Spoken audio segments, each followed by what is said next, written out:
Boys, how are you? Wonderful. Glad to be here with you, fellas. I'm glad to be here with you guys too. And I have a question for you. Okay. Let's say that Dan's name is Jimbo Fisher. I think it should be. Today, I would agree. I've always thought Dan looked like a Jimbo. Now you think about it, you do look like a Jimbo. Huh. Okay. I don't know how to take that. Well, let's say Dan is Jimbo Fisher. We are all best friends here. Dan just lost his job, but he's getting a $76 million buyout. So when you call your friend who just got a $76 million buyout, but lost his job in basically embarrassing fashion mid-season, like just didn't meet any expectations, but he's got $76 million coming to him. Do you call him sad? Do you say, oh man, dude, we'll get him next time, dude? Like those people don't know what they're talking about. Or do you say something like, I don't know, like, you want to go to Cancun? What do you do in that situation? That's a great question. These football coaches, like we followed the sport long enough, especially in college football. Like these football coaches are psychotic enough that like Jimbo is probably upset because he just wants to compete. Yeah. And he just wants to be a sleazeball and be a coach and pay high school kids to come play for his football team. So like you probably with these guys, knowing how competitive they are, you probably have to take the sorry, man approach, even though that is absolutely ridiculous. He just hit the Powerball. Yeah. And what's even more awkward is like he had a good day at work over the weekend. They won. They won in impressive fashion. That's the missing piece of key information there. Yeah. I was like, wait a minute, they won and fired him the next day. Like maybe you go, all right, we'll put it off another week. We'll wait till he loses again. Yeah. But no, you have a good day at work. So the sympathy card's even a little bit, I don't know, it's even tougher when you're like, listen, I know you had a good day of work over the weekend, but I'm sorry, I guess, even though you've just received the largest buyout in college football history. Yeah, hard to pull the sympathy card for anybody. But Chris, you're right. You're right. These guys are psychopaths, and you kind of probably do need to feel that way. Because it'll happen to the next guy and the next guy, and they're a little too much into it sometimes. He's not going to ride into the sunset. He's like, where can I go coach again? Even though, he and his family and his family's future families for generations really don't have to work. Like they're good. He's going to go get another job. It's ridiculous. Right. Like the buyout doesn't include what he's already been paid, right? Up to this point. So he's yeah. Across and he's been a head coach at other places that have paid him a shit ton of money. Like this guy's rich and now he's richer. Dan, you should have been Jimbo. Should have been Jimbo. Well, I got my Halloween costume ready for next year. I'm just waiting on what hat to put on. That's all. I love it. Get the headset. Yeah. Just buy a hat. God. Dude, if it were one of you, I would be just at your door, just waiting. I'd be sitting there on the stoop. It's like, where are we going? With luggage. Yeah. Yeah. With luggage, ready to go. Just be like, I'm here for you. Now, where are we going? Yeah, exactly. Well, where are we going? Like, gas up the private jet. Like, oh, you don't have one? Let's go get one. Yeah. Jimbo. I love it. Oh, I thought you were about to say I something. love it. Chris. I was just, so I started thinking about when you win the Powerball, people are always like, oh, it's 350 million, but after taxes. Do they have to take taxes out of a buyout? Like when you're paid by donors because they just don't want you anymore? How does that work? I don't know. Probably because of because I guess you're right though. It's like through donors, but because it's technically income for him. I don't know. That's a good question. That's a That good is very question. good Is it question. coming in a lump sum or is it coming yearly?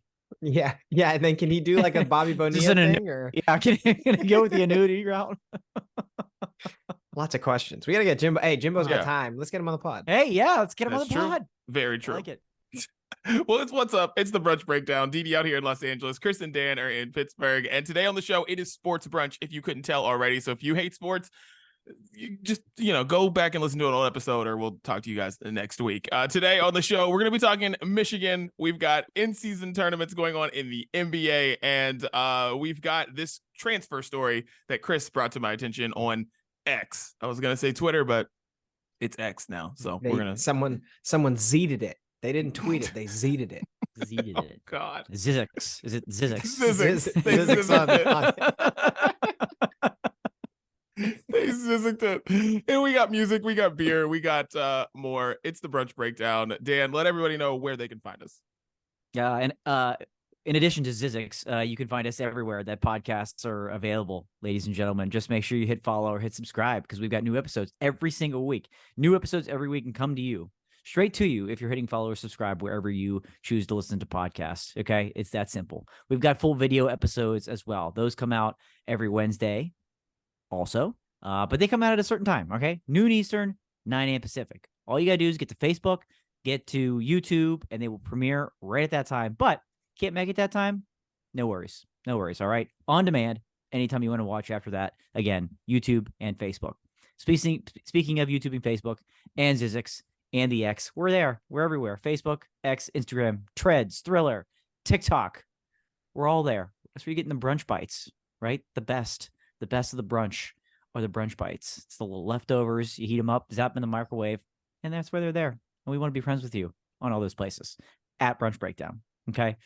And of course, last but not least, we give you what we're listening to each and every week. We put it into a beautiful, tasty little playlist called The Sounds of Brunch that gets updated every Friday or Saturday or sometimes Sunday on Spotify. So find it there. Oh God. All right. It's time to get it off our chests. Chris, what's on your mind, sir? This isn't a new thought, boys, but Okay. this is one that bears repeating. Referees in every sport are just nerds getting in the way of the sport. So I just want to make that very, very clear. This football season, I feel like has just built on the last like 4 or 5 football seasons where we just have better and better technology and more camera angles to find out how actually shitty referees are at their jobs. And most recently, like this season, I've seen a lot of former players coming out because like now they can come out and tell people how shitty the refs are. And former players in like the NFL have been very vocal about it. The NFL last week, I don't know if you guys saw this, but like the player safety department put out this video of like ways you are and are not allowed to hit quarterbacks. And like, you can't touch them. Apparently can't touch them. I'm sure you guys have seen all the different ways that you can get flagged for breathing on a quarterback. And like, we're changing the outcomes of games by letting these nerds get in the way. Like it's unbelievable. The amount, especially now with like the amount of money people are betting on games, like we got to do better. I mean, people always say, do better. Okay. What do you do? How do you fix it? I think the way to fix it is to have less of them on the field. Okay. Less of them on the field to let the players play the damn game. There's like 11 on defense, 11 on offense, and then there's 11 officials. Do we need a guy to watch like the left part of the offensive line and that only all game so he can find all the holding calls? I don't think we need that. I really don't think we need that. I don't think we need 7 officials in the secondary to see if a guy's jersey got tugged. Okay. I don't think we need that. I think we can like let players play the game, have half the officials just so they can spot the ball start the clock, stop the clock, do whatever, logistics we need, and let them play football. Okay. Guys, I didn't play football growing up. You know why? I was a nerd. Okay. And I've stayed away from the football field ever since. I was in marching band. And you know what? They didn't let us on the field while they were actually playing football because we didn't deserve to be there. But I feel like now we just have a bunch of marching band kids on the field trying to get their shots. And I've had enough of it. I want fewer referees, fewer officials, more good old fashioned football. And I thank you for your time. That's amazing. It's well said. In fact, I heard on a broadcast over the weekend, a commentator said, I think he's getting flagged for playing football here. And that's exactly what it was. It's getting out of control. You would think with technology, things would get better, but it makes it glaringly worse when the calls are wrong and how much they affect outcome of games. And it's increasingly frustrating. And we're nowhere near like where we are in baseball, where they're like, robot umps are coming. Mm-hmm. They're coming. It's a matter of time. But in football, how do we fix that? I like your theory. Take more away and just let them have it. Let them have at it. Let it go. Yeah, I mean, half the officials, the vast majority of them in the NFL aren't even full time. They go teach during the week, which right. Stick to that. Just keep teaching. Stay away from the football field. Do us all a favor.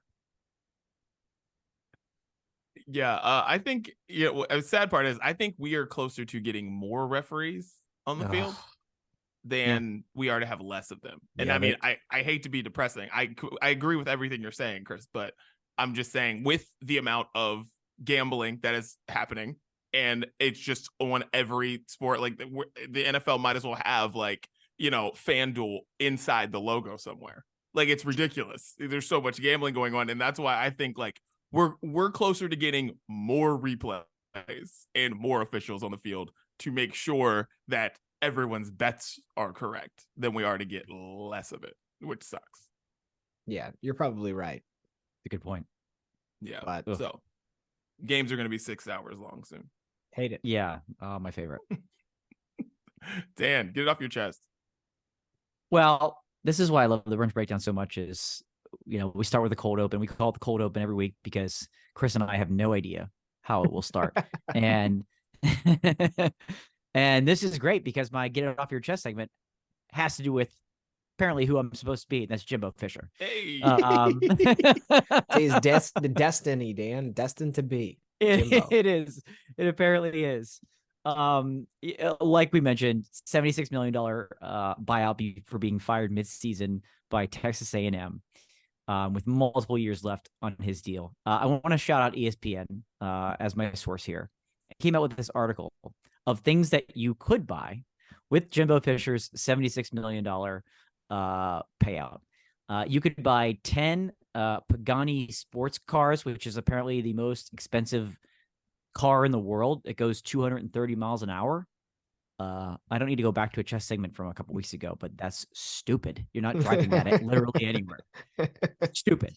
But apparently you can buy 10 of them with this amount of money. You can buy Jay-Z's private jet. Didi, you ironically mentioned to go buy into private jet. 40 mil for Jay-Z's private jet.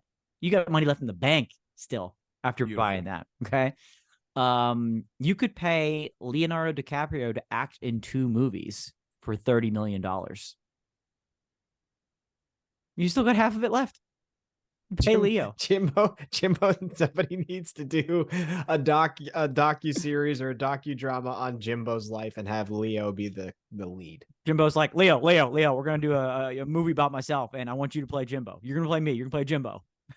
Leo is Jimbo. You're going to have to pay me. I'm ready. He's like, $30 million. Oh, fine. All right, I'll do it. Oh, my God. We look nothing alike, sir. You could buy. Leonardo DiCaprio's fought a bear in a movie. I could absolutely see him say, you know what? I'm going to take on pro football coach. Yeah. Your story needs told, Jimbo. Yeah. And I'll be the guy to do it for $30 million. You could buy 2 original or buy an original Van Gogh painting for $70 million. You could buy an original Van Gogh, which is wild. You could buy a 716-acre private island off the coast of Belize for $60 million. Oh my God. Dude, Plenty of room to build a mansion on it too. Can we pause with that one, Dan? People in Texas are so obsessed with football that like these are just people paying for this much money for this guy to not coach. They are paying more than a private island's worth of money because they just want a different guy coaching their football team. Yes. Unbelievable. Exactly. And the last one that ESPN shared was he could purchase the Weekend's 33,000 square foot house in Bel Air. Ladies and gentlemen, Jimbo Fisher and the Weekend should not be able to afford the same house. Well, Leo could come to his parties at the, yeah. Should not be possible. College football is broken as it is, but somehow this guy was able to negotiate this deal where if he sucks as bad as he recently has been, he's getting that much money not to work. Also, he will still get the full buyout even if he gets another job. Sometimes that's part of the contract, where if you get another job within a certain amount of period of time, he managed to negotiate where if he gets another job, he gets the full buyout anyways. What is wrong with these people?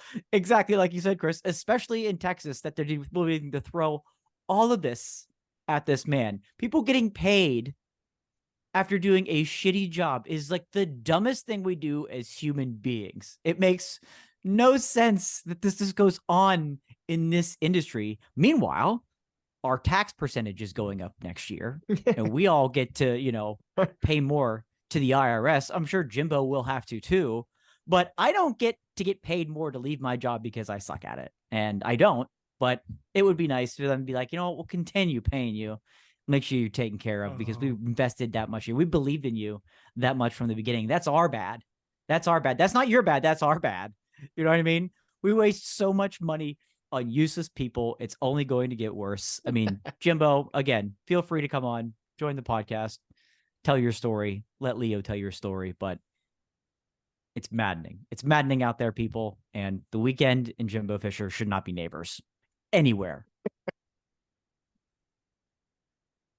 That's amazing. That's why I had to get off my chest. God, I love it. I saw that last night or this morning, whatever it was, and I was like, damn, what a life. What a life. And he'll be coaching somewhere else in February. 100%. He'll be coaching somewhere else in February and making more on top of all of that. So you got to tip your hat to him to negotiate him and his team for that deal. Mind blowing. Dude, it's incredible. All right. I got to get this off my chest. Is it fun to be a Penn State fan? And this is a serious question. Like, you guys are laughing, but this is a serious question that I have because I really want to know, because I'll tell you, we have one that's very close in our lives. It goes to all Penn State games and all these things. Slaw, shouts to you. And I'll tell you, man, it sure as hell looks like fun. But then at the end of the game, of the big game, excuse me, it never goes their way. Ever. Mm-hmm. Like, in my lifetime, all I can ever think of is Penn State playing a big game, getting to a big game, being on the cover of like Sports Illustrated, like back when that mattered, and just never really getting to the pinnacle, never getting to the top of it. Just them. And I just want, is it just fun? Because, like, dude, James Franklin, he's gonna get you 8 to 10 every season. They're gonna always be like 9-3 or 10-2. Always. It's happening always. And I'm like, I don't know what we're supposed to do with that. Like, he's never leaving unless they throw him out of there. And everyone seems to be having a good time. So why would you throw him out of there? I don't know. Penn State fans of the world, is it fun being you? I just really want to know. Is it fun to just be like, yo, I got something to cheer for every Saturday? Or are you like, I hate every second of this? I just wonder. That's all. Dude, I like basically said the same thing to Katie while that game was going on, because my wife went to Wisconsin, so she's, Oh, she tied gets in. it.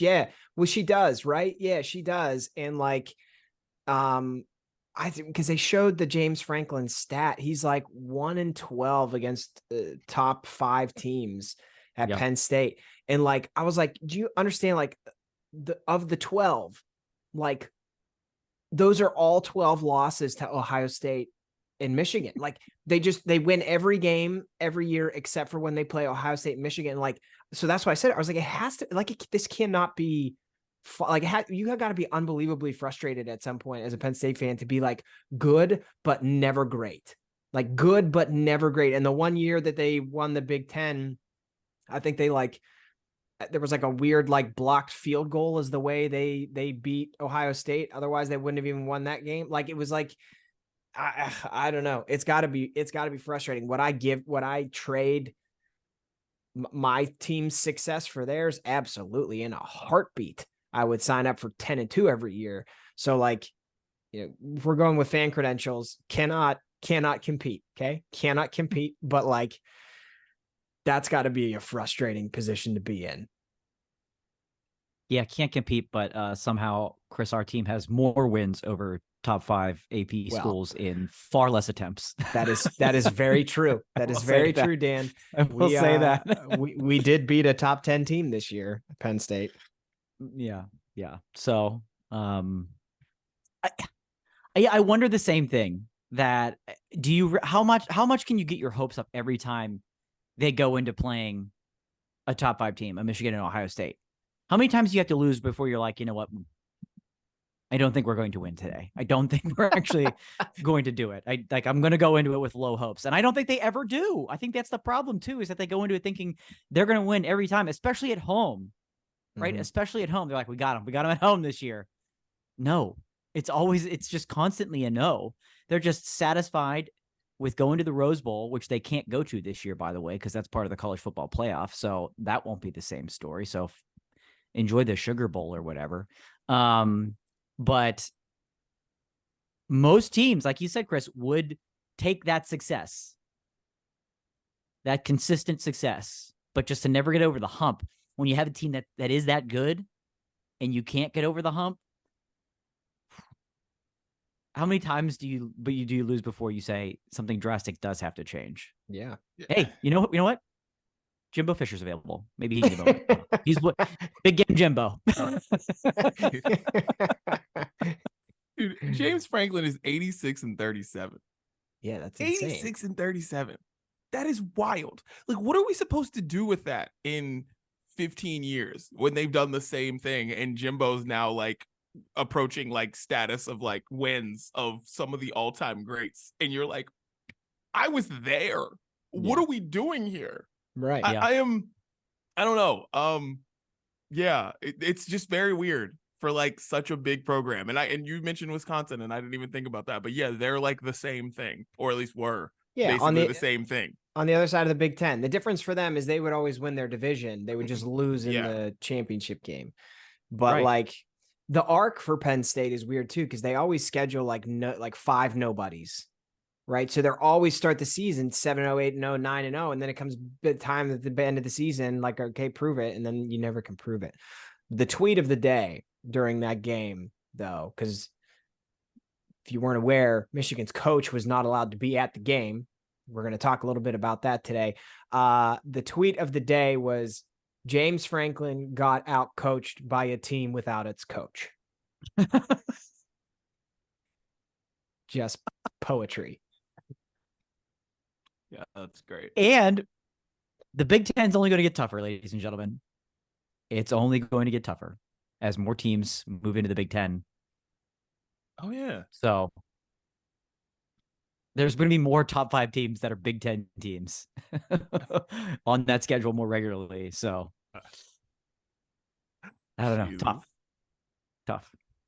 Well, that was good off our chest. Now it's time to get some alcohol out here, or just some drinks, because guys, I'm about to send you a text message of what I drank. And Dan, you missed this the last time on Brews Day because you were not here. But I had a shoot at Universal Studios yesterday, and I went to this place. We took a bunch of photos there, or they took photos of me there, and I was drinking these 2 milkshakes. And they're the most amazing milkshakes in the world. I just sent you this text messages just right now. I need you guys to see them at the same time. They're from Toothsome Chocolate Emporium. And yeah. Wait, there's, oh my goodness gracious. Yes. It's the I don't think you should be able to call that a milkshake. Oh, because it's topped with an actual dish of food. yes. I didn't know we were turning Brews Day into Carnival Eats all of a sudden. That's Did Dan? That's what this is. Did Dan submit these as brunch court ideas? Like, what's going on here? Yeah, going over my head with Brunch Court. This is crazy. I mean, these are serious milkshakes. They explain to our listeners what exactly. There's an entire birthday cake on top of one of these. What is going on involved here? Wow. There's a mint chocolate chip milkshake that has after 8 mints in it, a bunch of whipped cream, and it is topped off with an ice cream sandwich. A mint full chocolate chip full ice cream sandwich. Yeah, there you go. Well done, Chris. Yeah, anybody watching the video can now see what we're talking about. Yes. Ooh. I love, dude, absolutely insane. Tastes incredible. This place makes the craziest of everything. And that milkshake is wild. And then the other one is the confetti milkshake. And it is topped with a piece of birthday cake. Sprinkles galore. Tastes like birthday cake. It's incredible. And all of it is amazing. And one person I sent that to yesterday asked me, wait, is that like a prop? Is that edible? Yes, that is an actual piece of cake. Everything on that is edible. So how did you attack that, Dee? How did you attack either of these? Did you drink? Because it looks like the straw is going through the cake. Yes. So did you drink it first, then eat the cake, or did you take the cake off? Like how? Drink it first. You drink some of it first, then you just start, you just work your way down. Wow. And you just gotta go for it. Of course, I didn't drink all of them, but it was like I had parts of both of them, and they were very good. So I was gonna ask because you said 2, and I was like, there's no chance in hell. No, I didn't. Both of these things. Good Lord, I'd have been unbelievably sick. But yeah, shouts to Universal for a fun day yesterday, and the Toothsome Chocolate Emporium, pretty damn incredible place. Wow. Yeah. Shout out. So that's my Brews Day today. Amazing. Chris, now what you Carnival got? Weeks is over. What do you got? Yeah, well, I didn't go to a carnival, but I did. I did drink a beer yesterday. What I had is from Fiddlehead Brewing, boys, and it's the Fiddlehead IPA. I got it just because I like the word fiddlehead. Okay. It's from Shelburne, Vermont, and it just happens, excuse me, it just happens to be like maybe the most bitter and dry IPA I've ever drank before, which fit the mood while I watched my football team attempt to play American football yesterday. So Fiddlehead IPA, shout out to taking some of the edge off of an otherwise horrible football game. And yeah, it's up in the ranks of something that I've tasted. Cannot drink more than one of those. Just gonna put it out there. It's okay. Yeah, I like bitter, but really bitter. Remember like the Foster's commercials, bitter beer face. Yeah. Nothing like washing down that bitter game with some bitter beverage. I mean, yeah. Wow. Okay. No one was happy. Dude, well, you should have poured in your eye. 20. Anytime anyone loses to Syracuse, unless Donovan McNabb is a quarterback, you should it's the worst thing in the world. Like I don't know what's worse than that. Can I tell you? You don't know this. I'll make it worse. The quarterback that played for Syracuse, Pitt recruited him as a quarterback. He said, no, I'm going to go to Michigan and play tight end. He went to Michigan to play tight end. didn't play there. So then transferred to Syracuse as a tight end and is a tight end, but their quarterback was so hurt that their quarterback couldn't play. So we lost to a tight end playing quarterback that we recruited as a quarterback. This is the stupidest season of football of my entire life. Wow. Yeah. That's amazing. Yeah. That's like how people ask me like when I stopped really caring about the Cleveland Browns, even though they're having a good season, but when I really stopped caring was when we lost on an untimed down with a one-armed Matthew Stafford.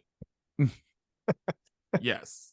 They lost on an untimed down from the 1 yard line. Matthew Stafford snuck it in. He had one arm, literally separated shoulders down here, and he snuck it in. They lost. I was like, I'm done here. I would have killed to lose to one-arm Matt Stafford yesterday. Yeah.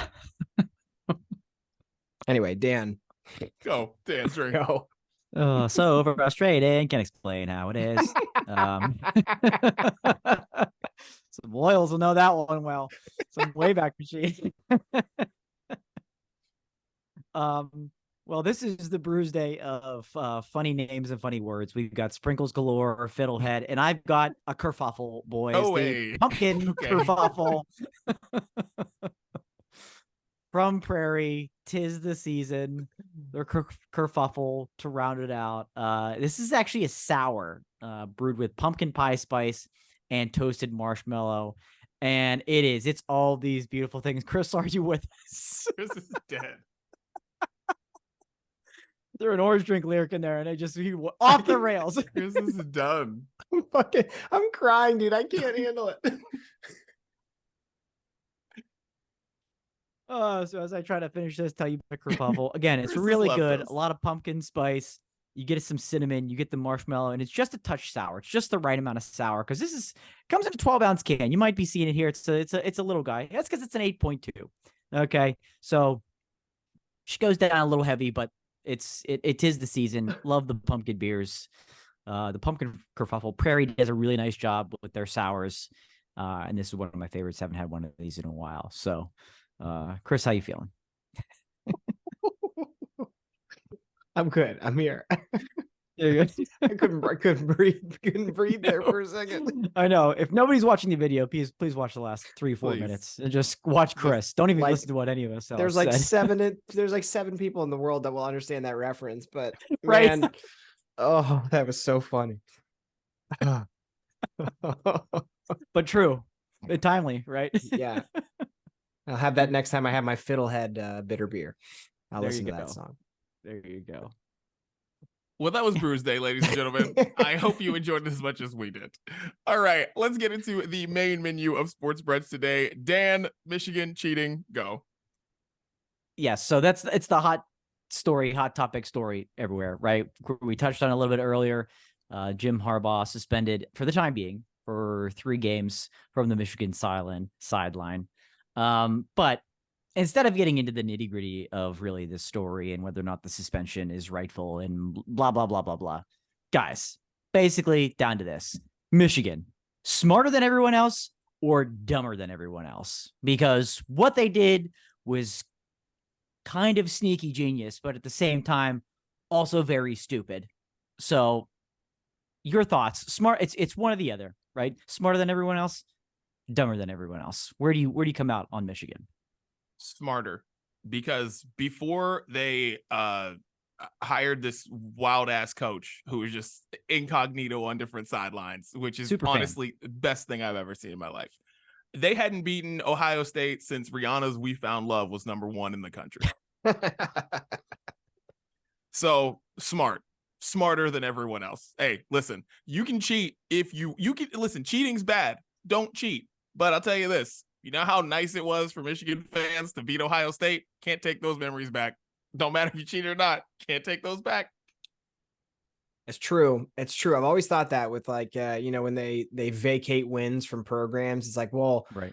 If it's 5-10 years later, okay, I went to the game. I had fun. It was a blast. Like that. You can't tell me that game didn't happen. I was there. So yeah, totally agree with that. I've struggled with this like smart or dumb thing, because from what I understand, like you're hearing now, that really everybody in college football steals signs. Like it's part of the deal. That's why if you watch on TV, you'll see like the coaches or like backup quarterbacks like holding up cards with all these different symbols on them, and like they'll also have people like holding up tarps to try and prevent the TV cameras from being able to see what they're signaling, like because they know people will steal signals. So that is like, well, smart because everybody else is doing it, but like, is it dumb because you went to like lengths that were so unbelievable that now like everybody ratted on you because you're the worst of the worst? But where I landed, I think, is that they're dumber because I don't know it, I guess for the people listening, I don't know how many details people know about this, but like this coach, this guy, Connor Stallions, apparently had like a 550-page manifesto about Michigan football. And I'm just going to tell you that like nothing ever that I'm aware of has had good come from it from somebody that had any type of manifesto. So like I don't think you can't put them in a smarter category because you got to find a less obvious guy. Okay. And now you got the manifesto thing. And now there's like these pictures of him on like the Central Michigan sideline with like glasses that have a camera in them. And like, you can see that, like, I don't know. I think they're just dumb. I think they were smart to a point, and then they went over the manifesto threshold and they got a lot dumber. That's my opinion. The only manifesto I can get behind is Streetlight, and that is the only one. Amen. Right.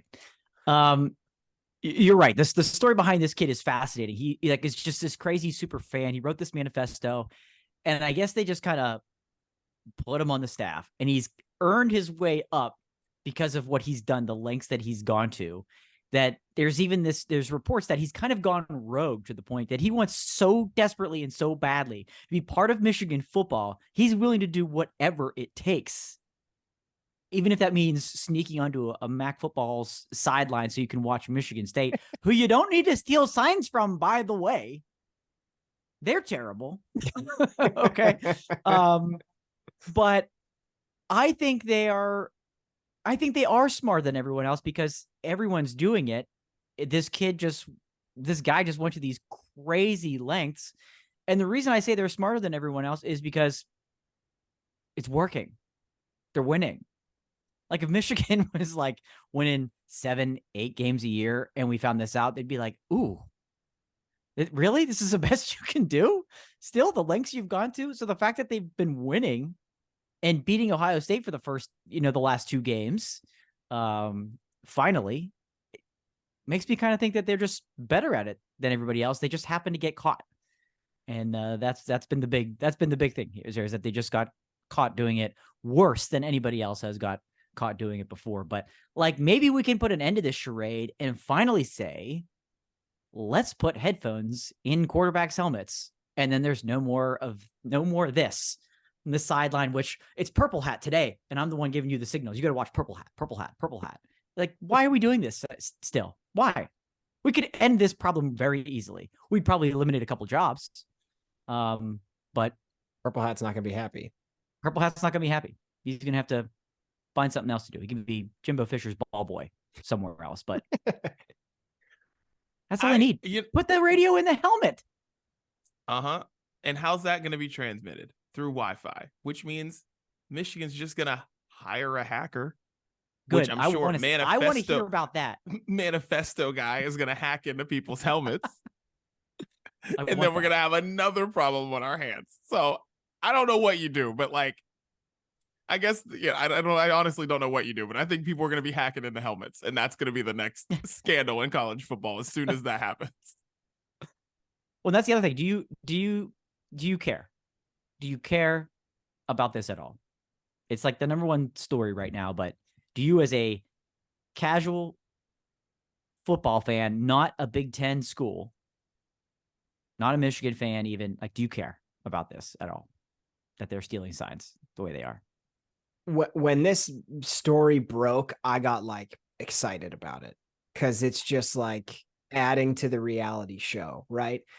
Yeah. And I kind of like bad things happening to big programs. So like I care about it from that standpoint, but like, no, I'm not offended by it. I'm not like calling for justice.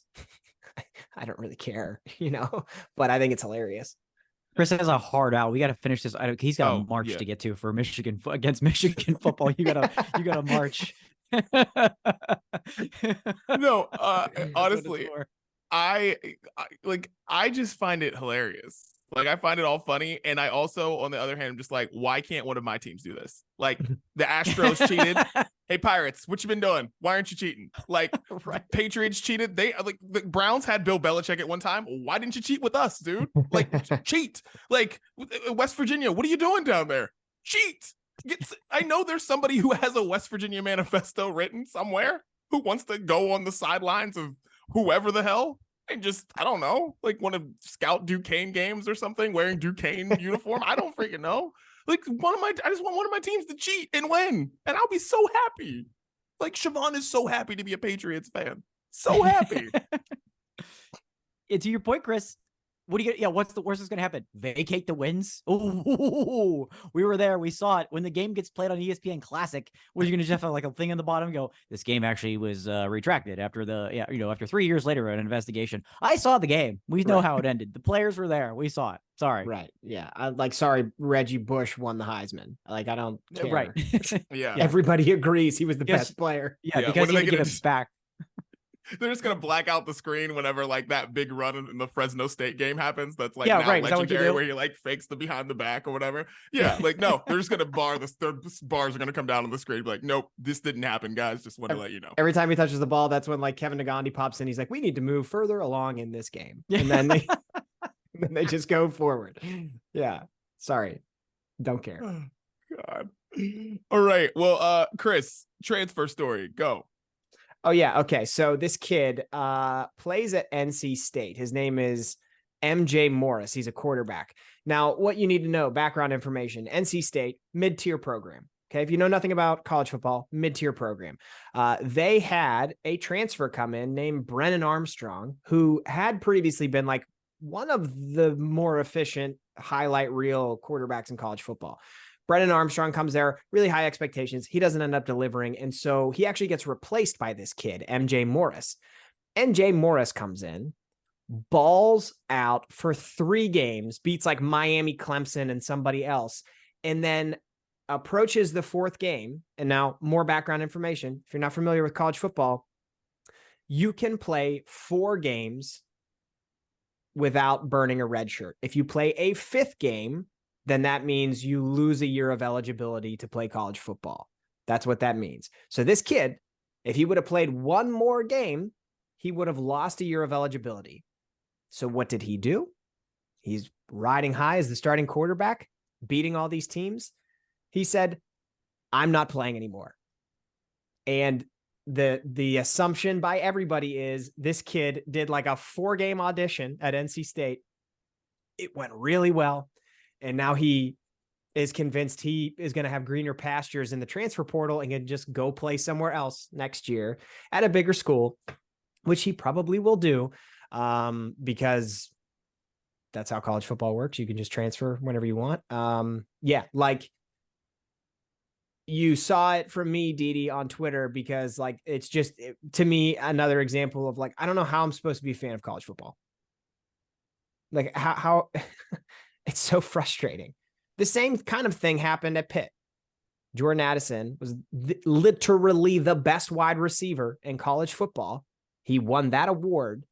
And then the next year, right before spring camp started, he said, oh, I'm not going to play here anymore. And he went out to USC for a season. Like, it just drives me crazy.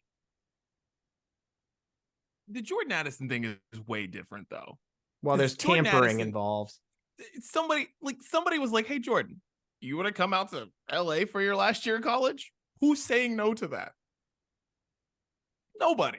So I have no problem with that. This is weird. This whole thing is weird that somebody would just be like, I'm going to play a few games and then that's it. I'm going to go somewhere else. And it worries me because we are fans of mid-tier programs.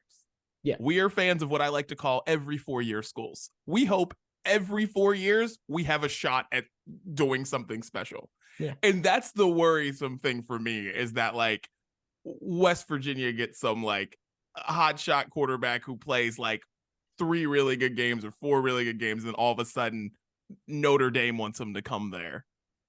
And then he's just like, I'm going to take my red shirt and I'm done.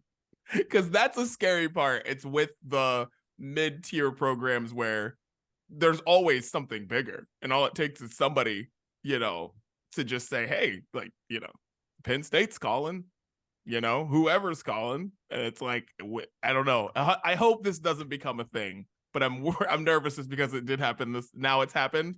It's going to like happen a lot. I'm nervous about that. Yeah, and now that you add NIL into the means, it just completely changes it, where it's not only now you can transfer without having to sit out a year, but now there's money involved. So it opens up even more possibilities for those bigger programs to come in and snatch a player just like this before he gets to that 5th game. It's like, whoa, friend. Let's save that year of eligibility so you can come play here for 4 years or 3 years or whatever it is. And it's only going to, make that separation grow between those top tier programs and the mid tier programs. I hope it doesn't become a trend. The NCAA is basically powerless as they are right now. Would almost need to come in and find a way where they say, you can't enable your red shirt, right? We talk about burning a red shirt, but you can't like decide after midway point in the season, like there's no more red shirt. Like you can't. I don't care if your first like a game trade was deadline. Game 6. Yeah, like I don't care if your first game was Game 6. It doesn't matter. You know what I mean? But you can't decide this late into a season. Yeah, like a deadline. You've got to decide pre-deadline of when you're going to elect to use your red shirt. But you can't really blame him, I guess. The kid. No, right? He's going to go off and probably play somewhere and be successful. Yeah. It's just opening up a scary precedent, I suppose. Yeah, I don't blame the kids because the system that's in place allows them to do this. So you have to take advantage of it. Yeah. And it had been broken for so many years prior to it, right? Where a coach leaves freely and then you're stuck at that school. You can transfer, but you got to sit out a year somewhere else. But it's almost overcompensation now. Right. Now college football is like every year is free agency, but it's not only free agency in the offseason, it's free agency during the season. Yeah, it's kind of unsustainable. Yeah. Yeah, dude. It's very weird, but it sucks because like if the NCAA, years and years ago would have just been like, we're going to pay the players, we wouldn't be in this problem. We wouldn't have this problem. Because that's kind of the issue. It's like it went as far as it could go, and now it's chaos, and there's no way they don't have control over it, Because it's like I see what this kid did, and I'm like, that sucks for anybody who played on his team. But then like for him, it's like you guys didn't want me to be the starter anyways. So like I don't know. Like it's And listening to the coach, he was just like babbling. Like he was just like he didn't really know what to say. He was just like, we didn't think, well, we're just gonna move forward. I don't know if that's the decision I would have made. No, he was just whatever. But yeah, crazy story. But I'm nervous. Yeah, what it means. All right. Yeah. So let's get to this in-season tournament thing. The NBA in-season tournament is happening right now. There's rumors that the NHL is going to be next. But have you guys paid any attention to anything in NBA in-season tournament at all? No, because it's a stupid idea. It's stupid. Honestly, I've not even heard of it. So, well, if you happen to be scrolling through ESPN or TNT and you see a very weird court, or you're on social media and you see like a very weird looking basketball court, that means an in-season tournament game is happening. The courts are so bad that it's hard to watch them on TV. It's insane. There's all these colors all over it. It's just like half the court is black, half the court is green. It's insane. But anyways, I hate the in-season tournament. I think it's dumb because all it is them trying to they're trying to make people care about 82 games when everyone knows there shouldn't be 82 games. So this is their way of trying, because they're not going to get rid of the games. It's too much money. But like they're trying to get you to care about 82 games. And I'm like, no, I'm never going to care about 82 games ever. No. Yeah, that's what I don't get. It's like they want you to care about these regular season games. They want the players to care more about regular season games, right? They don't want them sitting out. There's these more and more rules in place, particularly in the NBA, with star players sitting out. Right? They don't want them to do that. So it's more incentive because the players at the end of the day, the players get paid. The winning team and the runner up, they get paid. I think it's like $500,000 for the winning and $250,000 for the second place team. Like there's serious prizes on the line. But like, do we need more reasons to pay people to just do their jobs? That does nothing for me. Like as a fan, I'm not you're gonna win some meaningless championship in the middle of the season, and that means they're gonna get more money. Like why do I care? Yep. That's another reason why I don't care. And also, like when you look at contracts in the NBA, they're insane. So, I mean, maybe the dude who's the 15th man on the bench, he cares about that $500,000 for sure. But I'm like, what the fuck does LeBron care about $500,000?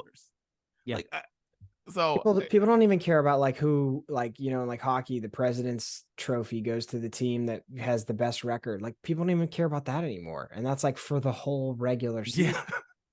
Right. And this is some, just made up in-season thing. I hope the NHL doesn't follow suit. Right now, it doesn't look like they are, but they are definitely rumored to be considering it.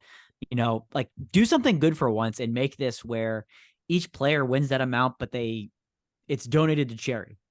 Do something like that, where at least money's because they're still getting the ad money. That money's still coming in the same way, but instead of distributing it to the players, do something good with it for once instead of paying Jimbo Fisher $76 million to sit on his ass.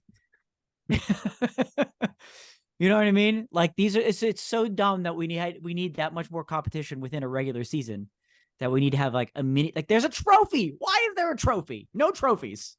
This is a participation trophy. We don't need one. It's dumb. No one will ever remember these in-season regular season champions. No one will ever remember them. But Dan, they do it in soccer though. In soccer, they do this. So it's definitely going to catch on. Just give it a few years. It's going to matter. Yeah. They do it in soccer. Anytime someone says they do it in soccer, I want to punch them in the face. It's like, that's why they shouldn't do it here, because nobody gives a shit. Yeah. Like I'm the most American when someone mentions something they do in soccer and tries to say they should do it this way. Relegation. Stop. You know what they should do? If this is the NHL and the NBA, what they should do is switch sports. You switch sports into a mid-season tournament. All right. So the hockey players are playing basketball. Basketball players are playing hockey. That I would watch every second of. Give me a mini tournament of that. Let's go. What just happened? I don't know. We're trying to help here. That's all we're trying to do. But now I'm just thinking about LeBron on the ice. So I love it. I've been asking for that for like 5 years. I've been asking for that. Yeah. Like, my God. All right. Well, let's get into music, boys. So I'm gonna start here because my daughter gave me her picks this week. So we're gonna start with that. Let's go. Oh, and you're gonna be you might be surprised by some of the picks. All right. So I from hope so. Paw Patrol, the Mighty Movie soundtrack, Black Bear. Nope. Black Bear, friend. Yeah, Black Bear, friend of the Brunch Breakdown, and McKenna Grace have a song called Bark to the Beat. Putting that on the playlist this week. Yeah, you lost me. Bark to the Beat. Okay. Then for my first pick, I want to put Who Let the Dogs Out is what I like. No. Let's just keep going. Please.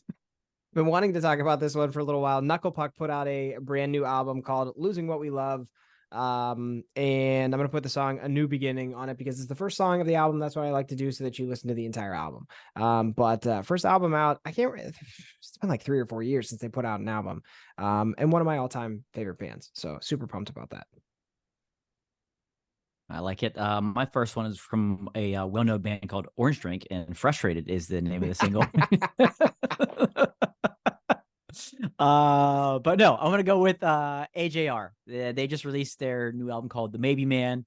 Got some recognizable singles on there. But I'm going to put on Inertia, kind of one that sits right in the middle there.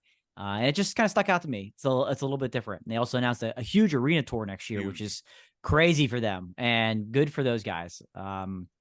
So, and they're really, really fantastic to see live. So check them out in a city near you if you can. But Inertia by AJR. Nice. All right. Second one here. From the Sonic the Hedgehog soundtrack, which Jim Carrey's in that movie. Very weird. Anyways, Speed Me Up by Wiz Khalifa, Sway Lee, and Ty Dolla $ign. Wow. Wow, indeed. Taking you on a journey. Listen, I asked her what songs. She told me them. So Wiz is like, yeah, okay. He's like, yeah, whatever. Okay, there's not enough time. My second one is also going to be from Knuckle Puck because they put out a new album and it's 2023. It made me realize that I discovered them 10 years ago in 2013 with their EP, The Weight That You Buried, song No Good on that EP. I listened back to that over the past week and realized I'm way happier than I used to be because like this EP used to resonate with me a lot because there's a lot of anger in it. Now I'm just like, I'm not getting much from this, but I still love that song. So we're going to put it on the playlist. But yeah, happier guy, great song. Good oldies. 3WS. I'm making a note of this because that's a fun topic. Oh man, we got deep there. That's a Holy fun cow, topic. Emotional. Holy That's cow. a fun topic because yeah, music that like you just can't relate to anymore doesn't mean it's not good. You're just like, whoa, this Okay. I'm just not in that place in my life anymore. Yeah. That's a good topic. I like that. That's a fun one. All right. Good. Next one up for me, Sigrid. Yeah, I'm doing it. Putting her back on the playlist. Got another single out to complete the EP. Single's called Wanted It to Be You. The EP is called The Hype. And I have a lot of hype around this EP. It's another really catchy, upbeat pop song. Please, please, please, can we please get her in the United States for a tour? Didi, I know you know a lot of people. Please make this happen. It's been far too long. Sigrid, come home, girl. I know it's not your home, but like your boys home, please. Oh man. All right. Last one from the Trolls World Tour soundtrack. New Trolls movie comes out next week. Kids already got tickets. But this one is from the last movie.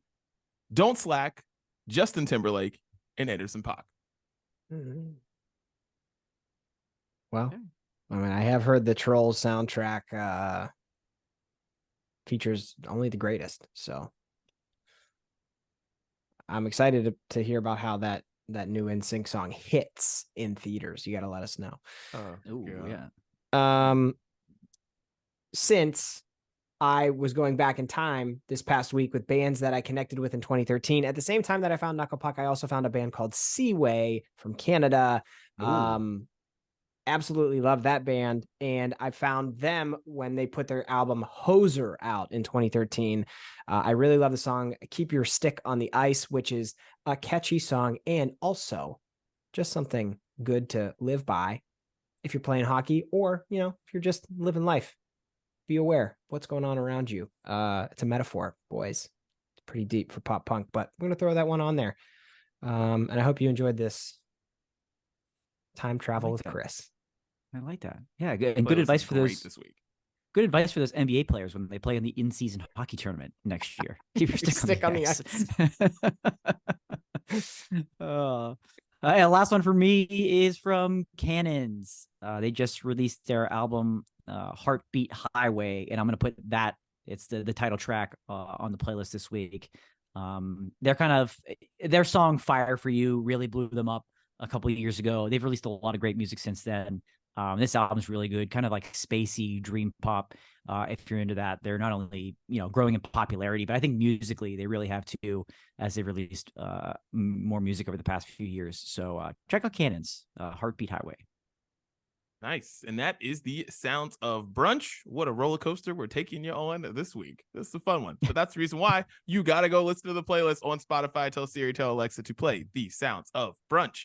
Boys, end of the episode. Sports Brunch, always fun. Any final thoughts?